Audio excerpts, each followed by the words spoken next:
সেই মহামানব আখেরি কালে নামদা তাজদারে মদিনা কিবলাতাইন আহমদ মুস্তাফা মুহাম্মদ মুস্তাফা সাল্লাল্লাহু আলাইহি ওয়াসাল্লাম। সম্মানিত উপস্থিতি, আজকের আলোচনার সংক্ষিপ্ত আলোচ্য বিষয় তাজদীদুল মিল্লাহ। এ সম্পর্কে গুরুত্বপূর্ণ তত্ত্ববহ সংক্ষিপ্ত বিবরণের চেষ্টা করব ইনশাআল্লাহ, এবং যুবকদের মধ্যে দাওয়াতের ইস্তিয়া, এই দুটি বিষয়ের উপরে কথা বলার চেষ্টা করব ইনশাআল্লাহ। বক্তব্যের শুরুতে আপনাদের সাথে দুটি বিষয় আগে শেয়ার করব। এক, আল্লাহ পাক সূরা হুদের ৮৮ নম্বর আয়াতে বলছেন, ইন উরিদু ইল্লাল ইসলাহা মাস্তাতাতু।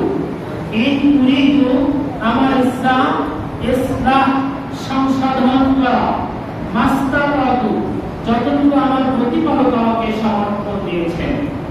শুআয়ব আলাইহিস সালাম কথাটি ঠিক এভাবেই বলেছিলেন যে কারো প্রতি হিংসা না, কারো প্রতি বিদ্বেষ না, কারো প্রতি অহংকার না, কারো প্রতি বর্ষা না। ইন উরিদু, আমার ইচ্ছা ইসলাহ সংশোধন, মাস্তাতাতু, যতটুকু আমার প্রতিপালক আমাকে সামর্থ্য দিয়েছেন। আজকে এখানে পবিত্র কোরআন ও সহিহ হাদিসের আলোকে আলোচনা হবে। এর বিপরীতে যদি কোনো আমল আমাদের জিন্দেগিতে থেকে থাকে, তাহলে যদি আমরা সেটা পরিবর্তন করে পবিত্র কোরআন ও সহিহ হাদিস অনুযায়ী আমল করতে পারি, আল্লাহ তুমি আমাদের সেই তৌফিক দান করো, সবাই আমিন। দ্বিতীয় কথা, মুসলিম ইসলামে 1218 নম্বর হাদিস, রাসূল সাল্লাল্লাহু আলাইহি ওয়াসাল্লাম হিদায়াতের ময়দানে সাহাবীদেরকে লক্ষ্য করে বলছেন, আলা হাল বাল্লাগতু, আলা হাল বাল্লাগতু, আলা হাল বাল্লাগতু, আমি কি পৌঁছায় দিতে পেরেছি? আমার উপরে অর্পিত দায়িত্ব, তাওহীদ ও রিসালাতের দায়িত্ব আমি কি যথাযথভাবে তোমাদের নিকটে পৌঁছায় দিতে পেরেছি? সাহাবীগণ এক বাক্যে বলে উঠলেন যে ক্বালু বালা ইয়া রাসূলুল্লাহ, আল্লাহর পক্ষ থেকে আপনার নিকটে যা কিছু এসেছে আপনি যথাযথভাবে পৌঁছে দিয়েছেন। রাসূল এই কথা বলতে করে শাহাদাত করতে উঁচু করে বললেন, আল্লাহুম্মা শাহাদ, আল্লাহুম্মা শাহাদ, আল্লাহুম্মা শাহাদ। আল্লাহ তুমি সাক্ষী থেকো, আল্লাহ তুমি সাক্ষী থেকো, তোমার বান্দারা সাক্ষী দিচ্ছে যে আমার উপরে অর্পিত দায়িত্ব, তাওহীদ ও রিসালাতের দায়িত্ব আমি যথাযথভাবে পৌঁছে দিয়েছি। সর্বশেষ কথাটি আল্লাহ রাসূল উল্লেখ করলেন যে ফালিবাল্লিগু শাহিদুল ওয়ালি। আজকে যারা উপস্থিত, তাদের কর্তব্য হবে, তাদের কাজ হবে, তাদের কর্ম হবে আমার এই কথাগুলো, আমার এই বাণীগুলো অনুপস্থিত ব্যক্তিদের নিকটে পৌঁছায় দাও। আজকে এই প্রোগ্রামে অল্প কিছু মানুষ আমরা উপস্থিত হতে পেরেছি, আল্লাহ কবুল করেছেন, আলহামদুলিল্লাহ। যে বক্তব্যগুলো আমরা বুঝতে পারবো, প্রেমে ধরে রাখতে পারবো, মনে রাখতে পারবো, মুমিন হিসাবে, মুসলিম হিসাবে, আহলে হাদিস হিসাবে, দাঈল আল্লাহ হিসাবে কর্তব্য হবে ওই বাণীগুলো, ওই 1450 বছর আগে সাহাবীদের সম্মুখে যে কথা আলোচনা করেছিলেন, সেই কথার সাথে তাল মিলিয়ে বলতে চাচ্ছি যে কথাগুলো আমাদের মনে থাকবে। মুমিন হিসাবে, মুসলিম হিসাবে, আহলে হাদিস হিসাবে কর্তব্য হবে ওই কথাগুলো যেন আমরা অন্যকে প্রচার করতে পারি। আল্লাহ আমাদের সেই তৌফিক দান করুন, সাল্লাল্লাহু আমিন। তাজদীদুল মিল্লাহ বর্তমান প্রেক্ষাপটে একটা গুরুত্বপূর্ণ বিষয়। আয়াতে সাতবারে কয় দফা কর্মসূচি বলেন তো? কি বলতে পারবেন? 4 দফা কর্মসূচি। 4 দফা কর্মসূচির চতুর্থ দফার নাম হচ্ছে তাজদীদুল মিল্লাহ, সমাজ সংস্কার। তো সমাজ সংস্কার জিনিসটা কিভাবে করতে চাচ্ছে আহলে হাদিস আন্দোলন বাংলাদেশে, বাংলাদেশের সঙ্গে বুঝতে হবে তো।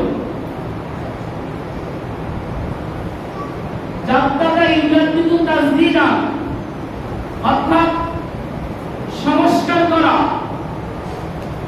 এই মসজিদ শুধু একটা মসজিদ বানানোর তৌফিক দিয়েছেন আল্লাহ আপনাদের। এই মসজিদের মেঝের উপরে ময়লা পড়ে, একদিন, 2 দিন, 3 দিন, 1 সপ্তাহ, 1 মাস যদি ঝাড়ু না দেওয়া হয় তাহলে সালাতের উপযুক্ত থাকবে না। থাকবে কি? ময়লায় ভর্তি হয়ে যাবে। করণীয় কি হয়? যিনি খাদেম থাকেন অথবা যিনি মুয়াজ্জিন থাকেন বা যে কোনো একজন লোক ফিটরা থাকে, যে এই ময়লা পরিষ্কার করে মূল টাইলসের রংটা বাহির করা। এই ময়লা পরিষ্কার করে মূল টাইলসের রংটা বাহির করার নাম হচ্ছে তাসদিদুল মিল্লাহ তথা সমাজ সংস্কার। আর একটু সাধারণ ভাষায় বোঝানোর চেষ্টা করছি, আপনারা বুঝতে পারবেন। আমরা বাড়িতে অথবা চায়ের স্টলে গ্লাসে চা পান করি, যখন গ্লাসে চা পান করি, যেই গ্লাসে চা পান করি ওই গ্লাসে একটা স্পট পড়ে যায়, যা দ্বিতীয়বার ধরতে না করলে আর খাওয়ার উপযুক্ত থাকে না। করণীয় কি হয়, গ্লাসের গায়ে যে স্পটটি পড়ে আছে ওটা পরিষ্কার করে মূল গ্লাসের কালারটি বাহির করা। এই মূল গ্লাসের কালারটি বাহির করার নাম হচ্ছে তাসদিদুল মিল্লাহ তথা সমাজ সংস্কার। ইসলাম স্বচ্ছ, Islam pure, Islam complete code of life, একটা পূর্ণাঙ্গ জীবন ব্যবস্থা। এর উপরে কিছু ময়লা পড়েছে, এর উপরে কিছু আবর্জনা পড়েছে, যেগুলো আমরা ভাষায় বলি শিরক, বিদআত, কুসংস্কার। এই শিরক, বিদআত, কুসংস্কার হটিয়ে দিয়ে ওইখানে মূল ইসলামটা অর্থাৎ পবিত্র কোরআন ও সহিহ হাদিসের বাণী প্রচার করার নামই হচ্ছে তাসদিদুল মিল্লাহ তথা সমাজ সংস্কার। একটু মনে হয় বুঝতে পারছেন যে সমাজ সংস্কার কি জিনিস। আরো একটি এক্সাম্পল দিলে সহজে আপনারা বুঝতে পারবেন। আমরা স্বর্ণকারের কাছে যাই সোনা মাপার জন্য। স্বর্ণকারের উচিত নয় সোনা চুরি করা, স্বর্ণকারের উচিত সোনা চুরি করা উচিত নয়। স্বর্ণকারের উচিত কি, ওই সোনার ভিতরে, ওই স্বর্ণের ভিতরে কতটুকু সিলভার আছে, কতটুকু খাত আছে, কতটুকু পানি আছে, এগুলো বাদ দিয়ে মূল সোনার ওজনটি বলে দেওয়া হচ্ছে স্বর্ণকারের কর্তব্য। আল্লাহ পাক দায়ী হিসাবে আলেম সমাজের উপরে দ্বীনকে গ্রহণ করেছেন, ইসলামকে দায়ী হিসাবে আলেম সমাজের উপর পাপ দিয়েছে। কোন আলেমের উচিত নয় মূল ইসলামটা চাপা দিয়ে নিজের রচনা করা থিওরি সমাজে চালু করা ঠিক, এটা বলছেন করা ঠিক নয়। যেমন স্বর্ণকারের ঠিক নয় সোনা চুরি করা, তেমনি কোন আলেমের ঠিক নয় যে মূল ইসলামটা চাপা দিয়ে নিজের রসম রিয়াজ বা সমাজে রচনা করা থিওরি সমাজে চালু করা উচিত নয়। তো অনেক এই ধরনের যারা আছে আলেম, তারা মনে করছে আমরা লাভবান হচ্ছি, যে আমরা রাসূলের হাদিসকে ধামাচাপা দিয়ে আমরা নিজের মাঝহাবি থিওরি চালু করে লাভবান হলাম। কিন্তু আল্লাহ বলছেন না, তোমরা লাভবান হতে পারো না। সূরা হিজর 9 নম্বর আয়াতে আল্লাহ বলছেন, ইন্না নাহনু নাযালনা যিকরা ওয়া ইন্না লাহু লাহাফিজুন। নিশ্চয় জিকির আমি আল্লাহ নাযিল করেছি এবং এর সংরক্ষণের দায়িত্ব আমি আল্লাহ দিয়েছি। ইসলাম একদিন মানুষের সঙ্গে সেই সময় আর বেশি দূরে নয়, অতি শীঘ্রই চলে আসবে। প্রত্যেকটি রঙে রঙে ইসলামের বাণী পৌঁছে সবার পৃথিবী। তো সংস্কারের কাজ এভাবে যুগে যুগে চলবে, কিন্তু নবী রাসূলরা কিন্তু আর আসবেন না। এখন কারা করবে এই সংস্কারের কাজ? এই তাসদিদুল মিল্লাতের কাজ কারা করবে? সমাজে যে শিরক আছে, বিদআত আছে, কুসংস্কার আছে, এগুলো হটিয়ে দিয়ে মূল ইসলামকে মানুষের সামনে উপস্থাপন করবে কারা? আবু দাউদের একটি হাদিস আছে, আল্লাহ রাসূল বলেন, ইন্নাল্লাহ আযযা ওয়া জাল ইয়াবআসু লিহাযিল উম্মাহ আলা রাসি কুল্লু মিয়াতিন মান ইউজাদ্দিদু হাদিনহা। যে প্রতি শতাব্দীর মাথায় একজন করে সংস্কারক আল্লাহ পাক পাঠাবেন, তিনি দেখিয়ে দিবেন কোনটা সঠিক, কোনটা বেঠিক, কোনটা মানতে হবে, কোনটা সহিহ, কোনটা জয়ীফ, কোনটা জাল, এটা দেখিয়ে দিবেন। এটা আল্লাহ পাকের পক্ষ থেকে একটা রহমত, যে এটা আসবে প্রতি শতাব্দীর মাথায় একজন করে ইসলামকে টিকিয়ে রাখার জন্য তিনি দেখিয়ে দিবেন। বিগত শতাব্দীর সংস্কারক ছিলেন নাসিরউদ্দিন আলবানী। তিনি দেখিয়ে গেছেন কোনটা জাল হাদিস, কোনটা সহিহ হাদিস আমাদের কাছে এখন পরিষ্কার দেখতে পাচ্ছি আমরা। তিনি যে হাদিসের নিচে এভাবে লিখেছেন যে সাহাবাল আলবানী, সাহাবাল আলবানী, সাহাবাল আলবানী, আলবানী হাদিসটি ছয় বলেছেন, আলবানী হাদিসটি ছয় বলেছেন। পৃথিবীর আর কোন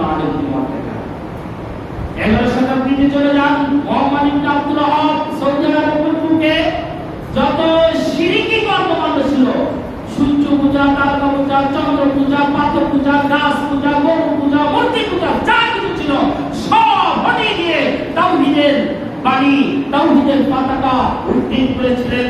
তাই তো তার ছোঁয়া উপমহাদেশে লেগেছিল, তাই তো তৈরি হয়েছিল হাজী শরীয়তুল্লাহর মতো মানুষ, শাহ ইসমাইলের মতো মানুষ, শেখ নিসার তিনজনের মতো মানুষ তৈরি হয়েছিল, যাদেরকে শেষ সময় ওয়াহাবি বলা হতো। সম্মানিত উপস্থিতি, তারা সংস্কারের কাজেই অগ্রণী ভূমিকা পালন করেছিল। আজকেও আহলাদিস আন্দোলন বাংলাদেশ ও বাংলাদেশের যুব সংঘ চাচ্ছে ওই অগ্রণী ভূমিকা পালন করা। সমাজের মধ্যে যত শিরক আছে, যত বিদআত আছে, যত কুফরি আছে, যত কুসংস্কার আছে, এগুলো হটিয়ে দিয়ে মূল ইসলামকে মানুষের সংস্কার করতে হবে। মুহাম্মদ সাল্লাল্লাহু আলাইহি ওয়াসাল্লাম যে সমাজে এসেছিলেন সেই সমাজটা ছিল জাহিলিয়াতের সমাজ, সেই সমাজটা ছিল অন্ধকারাচ্ছন্ন সমাজ। তিনি প্রথমে কিন্তু ট্রিটমেন্ট করেন এভাবে যে যেখানেই ক্ষত হয়েছে সেখানেই ট্রিটমেন্ট দেন।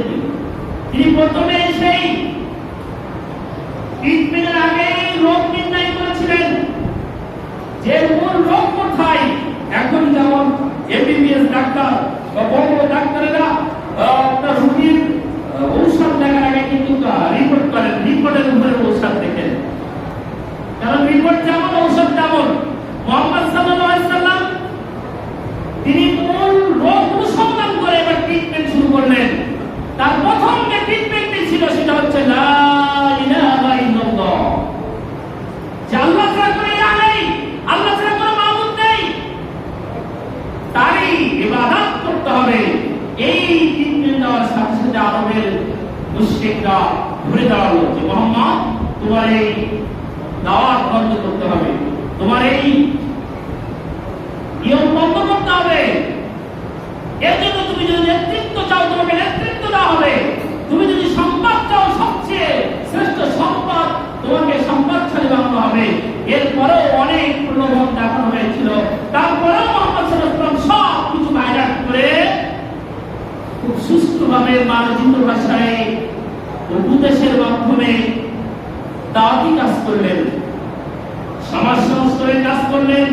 দীর্ঘ 13 বছর সমাজ সংস্কারের কাজ করে এমন কিছু মধ্যে মুজাহিদ নিয়ে আসলেন যে তারা সমাজের মধ্যে সমাজের যে সমস্ত কুসংস্কার শিরক বিদআত ছিল তাৎক্ষণিকভাবে তাদের দ্বারা অপসারণ করা সম্ভব হয়েছিল।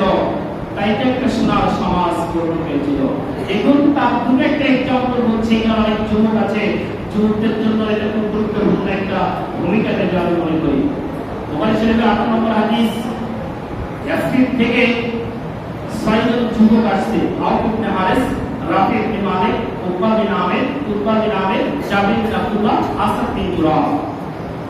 ইয়াসরিবের সম্ভ্রান্ত পরিবারের যুবকেরা তারা জানতে পারলো যে মক্কায় একজন ব্যক্তির আবির্ভাব ঘটেছে, যে সত্য ধর্মের সন্ধান দিচ্ছে। তাই তারা ইয়াসরিব থেকে চলে আসলো মক্কায়। মুহাম্মদ সাল্লাল্লাহু আলাইহি ওয়াসাল্লাম এদিকে হযরত পালনকারী ব্যক্তিদের নিকটে দাওয়াতি কাজ করছেন। এক পর্যায়ে তাদের সাথে সাক্ষাৎ হলো, ভাব বিনিময় হলো, তারা বাড়িতে চলে গেলেন। বাড়িতে চলে গিয়ে দাওয়াতি কাজ করলেন। পরবর্তী বছরে জাবির বিন আব্দুল্লাহ, 6 জনের মধ্যে জাবির বিন আব্দুল্লাহ বাদে 5 জন সহ মোট 7 + 12 জন, অতিরিক্ত 7 জন সহ মোট 12 জন ব্যক্তি ইসলামের সাথে আসলেন। সুবহানাল্লাহ। এই সমাজ সংস্কারের কাজে অগ্রণী ভূমিকা নিয়েছিল তারা যুবকেরা। এই যুবকদের দ্বারাই সমাজ পরিবর্তন সম্ভব। আজকেও যদি একজন যুবক মুসাব বিন উমাইরের মতো হয়, তাহলে এই কুষ্টিয়া পূর্ব একজন যুবকের দ্বারাই কোরআন সুন্নাহর আলো প্রত্যেকটি ঘরে পৌঁছানো সম্ভব, যেমন কি মুসাব বিন উমাইরের জন্য সম্ভব হয়েছিল। সম্মানিত উপস্থিতি, তো এই 12 জন যুবক পরবর্তী বছর আসলেন। আল্লাহ রাসূলের নিকট আল্লাহ রাসূল তাদের কিছু উপদেশ দিলেন। এবার সমাজ সংস্কারের কিছু ব্যক্তিভিত্তিক উপদেশ। 1 নম্বর উপদেশ সেদিন দিয়েছিলেন, আল্লাহ তুশরিক বিল্লাহি শাইআন, সর্বপ্রথম কাজ তোমাদের হচ্ছে শিরক করবে না। এখান থেকে 1450 বছর আগের ঘোষণা, তোমরা শিরক করবে না। কেন? সূরা জুমারের 65 নম্বর আয়াতে আল্লাহ বলছেন ওয়ালাকাদ উহিয়া ইলাইকা ওয়া ইলাল্লাযিনা মিন ক্বাবলিকা লা ইন আশরাকতা লা ইয়াহবাতান্না আমালুকা ওয়া লা তাকুনান্না মিনাল খাসিরিন। এই মর্মে মুহাম্মদ এবং তার পূর্বকার নবী রাসূলদের একটা ওহী প্রেরণ করা হয়েছে, যে ব্যক্তি শিরক করবে তার আমল বিনষ্ট হয়ে যাবে, ওয়া লা তাকুনান্না মিনাল খাসিরিন, এবং সে ক্ষতিগ্রস্ত হবে। আর এখানে ক্ষতিগ্রস্তদের অন্তর্ভুক্ত হওয়া হচ্ছে জাহান্নামে হওয়া। এইজন্য মুহাম্মদ সাল্লাল্লাহু আলাইহি ওয়াসাল্লাম সর্বপ্রথম যে উপদেশটি দিলেন সেটা শিরক করবে না। আজকে দেখা যাচ্ছে আহলাদিস পরিবারের থেকেও শিরকের সাথে জড়িত। হাতে তাবিজ, কোমরে বাঁধুনি, মা বোনদেরও দেখা যাচ্ছে, পুরুষ মানুষেরও দেখা যাচ্ছে। তাহলে আমি নাম করতে আহলাদিস, অথচ এই তাবিজ কবজকে কবর দেওয়ার জন্য কিন্তু আহলাদিস ইসলামের জন্ম, তাবিজ কবজকে কবর দেওয়ার জন্য যুব সঙ্গের জন্ম। যার কারণে এই আহলাদিস পরিবার থেকেই আগে উৎখাত হয়েছে, যদিও কিছু কিছু জায়গায় এখন আছে। দেখেন মাঝাবি জায়গায় আপনি চলে যান, অহরহ তারা এটা মনে করে সওয়াবের কাজ, অথচ সবচেয়ে বড় শিরক হচ্ছে তাবিজ টটকানো, আল্লাহর সাথে সম্পর্ক করা। এটা তো আমরা বুঝি না। এই জন্য 1450 বছর আগে প্রথম যে কথাটি উত্তর চালানো বললেন সেটা এই কথা, শিরক করবে না। দুই, ওয়ালা তাসরিকু, তোমরা চুরি করবে না। সর্বোচ্চ থেকে পূর্ণকুটির পর্যন্ত চুরির পয়সা বইয়ে দিচ্ছে, কোটি কোটি ডলার ডলার চুরি আর চুরি। অথচ 1450 বছর আগে ঘোষণা ছিল যে চুরি করবে না। তিন, ওয়ালা তাসরিকু ওয়ালা তাজনু, জিনা করবে না। দেখছেন সমাজ কিভাবে সংস্কার হচ্ছে? জিনা করবে না। এই বাংলাদেশে 22টা বেশ্যালয়ের লাইসেন্স দেওয়া আছে, অথচ এখান থেকে 1450 বছর আগে মুহাম্মদ সাল্লাল্লাহু আলাইহি ওয়াসাল্লাম যুবকদেরকে লক্ষ্য করে এভাবেই বলেছিল, ওয়ালা তাজনু, তোমরা জিনা করবে না। চার, ওয়ালা তাকতুলু আওলাদাকুম, তোমরা সন্তান হত্যা করবে না। এটা তো বলাই যাচ্ছে না। 5 নম্বরে কি বললেন? ওয়ালা তাযিদু মা'রুফ, সৎ কাজ পেলেই মেনে নেবে। সৎ কাজ পেলে অবাধ্যতা করবে না, সেটা মেনে নেবে। আলহামদুলিল্লাহ, এই যে আমাদের পূর্ণ প্রোগ্রাম আমি নিজে থেকেই সেট করছি এক প্রকার। তো প্রথমে আগে করতেছিলাম প্রোগ্রামটা এখানে, কিন্তু সময়ের ডিস্টার্বের কারণে একটু ঘোরানো হয়েছে। তারপরেও যে আমরা যথাসময়ে হাজির হয়েছেন এবং মসজিদ ভর্তি মানুষ উপস্থিত হয়েছেন, এটা একটা ভালো কাজ।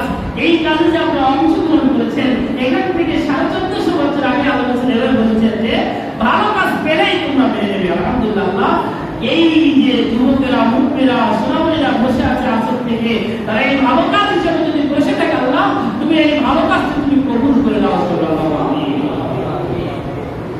এরপরে 6 নম্বরে কি বললেন? ওয়ালা তা'তিবু ওয়াহদানু, একই হতে দাও বাতিল।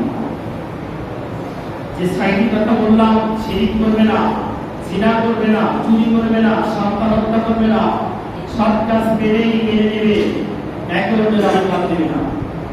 এই কয়টা আমাদের সমাজে নাই, প্রত্যেকটি আছে। এইগুলো হটিয়ে দিয়ে মূল ইসলামকে মানুষের নিকটে উপস্থাপন করার নাম হচ্ছে সমাজ সংস্কার। আল্লাহ রাসূল এটাই বলেছিলেন। আল্লাহ রাসূল প্রথমে এসে কিন্তু রাজনৈতিক কোন আন্দোলনের কোন স্লোগান দেননি, অর্থনৈতিক কোন স্লোগান দেননি, জাতীয় আরবের বিজয়বাদের কোন মুখরোচক স্লোগান দেননি। তিনি যেই স্লোগানটি দিয়েছিলেন সেটা হচ্ছে সর্বপ্রথম লা ইলাহা ইল্লাল্লাহ। আর এটা শুধু স্লোগান ছিল না, এটা সমাজ বিপ্লবের উদাত্ত আহ্বান ছিল। সমাজের ভিতরে যত ইলাহ আছে সব ইলাহ বাদ দিয়ে একমাত্র ইলাহ হচ্ছে আল্লাহ, এদিকে উঠে আসতে হবে। আর এইদিকেই যদি কেউ উঠে আসে, তাহলে একটা সোনার সমাজ গঠন করা সম্ভব হবে। সম্মানিত উপস্থিতি, এই 12 জন যুবক আল্লাহ রাসূলের এই কথাগুলো মেনে বাড়িতে চলে গেলেন। বাড়িতে যে গ্রামে বা বাড়িতে বাড়িতে দাওয়াত পৌঁছালেন। পৌঁছানোর ফলশ্রুতিতে পরবর্তী বছর 13 নবমী বর্ষে এই 12 জন যুবক সহ 75 জন ব্যক্তি ইসলামের সাহায্যে আসতে রয়েছে। এর ভিতরে 73 জন ছিল পুরুষ, 2 জন ছিল মহিলা। এবার আল্লাহ রাসূল তাদের উদ্দেশ্যে উপদেশ দিচ্ছেন। সহিহে ইমাম 14700 নম্বর হাদিস জাবির রাদিয়াল্লাহু আনহু বর্ণিত। জাবির বলেন আলা ওয়াই ইয়া রাসূলুল্লাহ, কোন বিষয়ে আপনার নিকট আমরা সাহায্য করব, কোন বিষয়ে আপনার নিকট আমরা অধিকার করব? আল্লাহ রাসূল বলেন ওয়ালা সামিয়া তাআতিবিন নাসাদ ওয়াল কাসাদি, তোমরা আমার কথা শুনবে ও মানবে, দুঃখে থাকো আর কষ্টে থাকো আমার কথা শুনবে ও মানবে। ওয়ালা নাসতাবিল উসরি ওয়াল ইসরি, আল্লাহ রাস্তায় খরচ করবে, সচ্ছলতায় হোক আর অসচ্ছলতায় হোক। তোমার বেশি ইনকাম, তুমি বেশি খরচ করবে, তোমার কম ইনকাম আছে কম খরচ করবে, তবু তোমাকে আল্লাহ রাস্তায় খরচ করতে হবে। ওয়ালা আমরুল মারুফ ওয়া নাহয়ি আনিল মুনকার, সৎ কাজের আদেশ দিবে, অসৎ কাজ থেকে মানুষকে বিরত রাখবে। ওয়ালা তাকুল বিল্লাহি লা তাকুতুবু ফিহি ওয়া মা'আলাইহি, হক কথা বলতে গিয়ে কোন হিন্দুকে নিন্দাকে ফলো করবে না। ওয়ালা তানসুরিনা ওয়ালুল ইয়াসিন ফাতামনাউনা মিম্মা তামনাউন আনফুসাকুম ওয়া আযওয়াজুকুম ওয়া আবনাকুম ওয়া লাকুম জান্নাহ। রাসূল বললেন আমি যখন ইজ্জত করব তোমাদের নিকটে, তখন তোমরা আমাকে হিফাজত করবে, অনুরূপ হিফাজত করবে, যেমন নিজের হিফাজত করো, সন্তানকে হিফাজত করো, স্ত্রীদের হিফাজত করো, অনুরূপ আমাকে হিফাজত করবে। 75 জন ব্যক্তির লিডার আসাদ বিন জুরারা সর্বকনিষ্ঠ সাহাবী বলে উঠলেন, ইয়া রাসূলুল্লাহ, আপনার এই প্রত্যেকটি কথা মেনে নিচ্ছি, যে আপনার কথা শুনবো, মানবো, আল্লাহ রাস্তায় খরচ করবো, সচ্ছলতা হোক অসচ্ছলতা হোক, সৎ কাজের আদেশ দেবো, অসৎ কাজ থেকে মানুষকে বিরত রাখবো, হক কথা বলতে গেলে কোনো হিন্দুদের নিন্দা করবো না।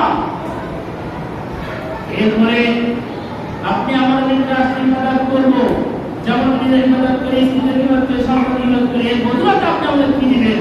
সেদিন আমার রাসূল একটি শব্দ উচ্চারণ করেছিলেন যে আমি তোমাদেরকে তোমার জান্নাত দিব। আসাদ বিন জুরারা এবং হাতটি বাড়িয়ে দিয়ে হচ্ছে রসুলিয়া এবং মোহাম্মদ আপনি আপনার হাতটি আমার দিকে সম্প্রসারিত করুন। লা নাজিদু হাদিল বাইত ওয়া নাস্তাফিলুহা, পশ্চিম জানায় অঙ্গীকার ভঙ্গ করব না, ভঙ্গ করাই আবেদন করব না। আকাবার সুরঙ্গ পথে আধার পথে এই ক্যামেরা কমপ্লিট হলো, জিবরাইল এসে হাজির হলেন সূরা তাওবা 111 নম্বর আয়াত নিয়ে, যে ইন্নাল্লাহ আশতারা মিনাল মুমিনিনা আনফুসাহুম ওয়া আমওয়ালাহুম বিআন্না লাহুমুল জান্নাহ, নিশ্চয়ই যারা মুমিন তাদের জান ও মাল আল্লাহ পাক জান্নাতের বিনিময়ে ক্রয় করে দিয়েছেন। ঠিকই আমরা চাচ্ছি এমন কিছু যুবক যাদের দ্বারা সমাজের যত শিরিক আছে, কুসংস্কার আছে, বিদআত আছে, এগুলো হটিয়ে নিয়ে পবিত্র কোরআন ও সহিহ হাদিস সেখানে স্থাপন করবে। এই জন্য বাংলাদেশের কিছু সংঘ চাচ্ছে যে এই বছরের যে 2020-22 সেশনে আমাদের থিম যে ওহির আলোয় উদ্ভাসিত হোক বাংলার প্রতিটি ঘর, এটা তো এককভাবে সম্ভব না, এটা দরকার এরকম কিছু যুবকের যারা দাওয়াতি কাজে আঞ্জাম দিয়ে প্রত্যেকটি ঘরে ইসলামের দাওয়াত পৌঁছাবে। এই আলোকে আমরা শুরু করছি, প্রতি বছরই আমাদের ভাই, এবার হচ্ছে আমাদের কেন্দ্রীয় কর্মী সম্মেলন, যার আলোকে কিন্তু আজকে যুব সমাজ। আপনারা হয়তো অনেকে জানেন না যে কি জন্য হচ্ছে যুব সমাজ। এই যুব সমাজের একটা আপনারা হয়তো সবাই সেখানে যাবেন না, যাওয়া সম্ভব না, মাত্র 800টা সিট আছে, 800 জনের আইটেম আছে সেখানে বসা, তাছাড়া আইটেম নাই। তো আমরা সব জেলার মানুষ সবাইকে নিতে পারবো না, এই জন্য আমরা জেলা বাড়ি যুব সমাবেশ করে প্রচারটা দিচ্ছি যে যুব সমাবেশ কর্মী সমাবেশ হচ্ছে ঢাকাতে, তার আদলে প্রত্যেক জেলায় আমাদের যুব সমাবেশ হচ্ছে। যেন আপনাদের সমস্ত দোয়া আমাদের জন্য থাকে, যেন আমরা প্রতিটি বাংলার প্রতিটি ঘরে ইসলামের দাওয়াত পৌঁছাতে পারি। আল্লাহ আমাদেরকে সেই তৌফিক দান করুন, আল্লাহুম্মা আমিন। সকলকে কেন্দ্র কমিটির পক্ষ থেকে আন্তরিক ধন্যবাদ ও মোবারকবাদ জানিয়ে আমি আপনাদের শেষ করছি। আসসালামু আলাইকুম ওয়া রাহমাতুল্লাহ।